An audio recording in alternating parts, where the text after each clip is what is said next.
Match জিতলেও বাংলাদেশের প্রশংসা করতে ভুল করলেন না অস্ট্রেলিয়ান অধিনায়ক জশ ইংলিশ। বাংলাদেশ সফরে এসে এক প্রকার নাজেহাল হয়েছে টিম অস্ট্রেলিয়া। তৃতীয় ওডিআই হারলে বাংলা ওয়াশের লজ্জায় পড়তে হতো শক্তিশালী এই দলটিকে। তবে তৃতীয় ওডিআইতে বাংলাদেশের দেওয়া 275 রানের টার্গেটে ব্যাট করতে নেমে শেষ ওভারে নাটকীয়তায় এক উইকেটে ম্যাচ জিতে মান রক্ষা করেছে টিম অস্ট্রেলিয়া।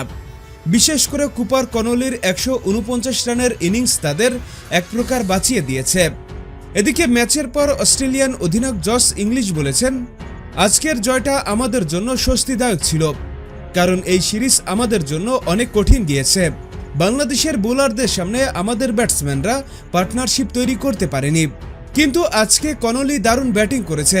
আমাদের বাকি ব্যাটসম্যানরা যখন শরীফুলের বোলিংয়ের সামনে শুধু উইকেট হারিয়েছে, সেখানে কনলি একাই ম্যাচের মোড় ঘুরিয়ে দিয়েছে। তবে স্বীকার করতে হবে, বাংলাদেশ দারুণ খেলেছে।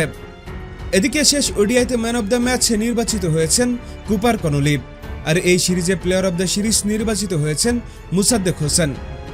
হ্যাঁ বন্ধুরা, আপনাদের বলছি, এই সিরিজ আপনাদের কাছে কেমন লেগেছে? 10-এর মধ্যে আপনারা কত দিবেন? এখনই কমেন্টস করে জানিয়ে দিন।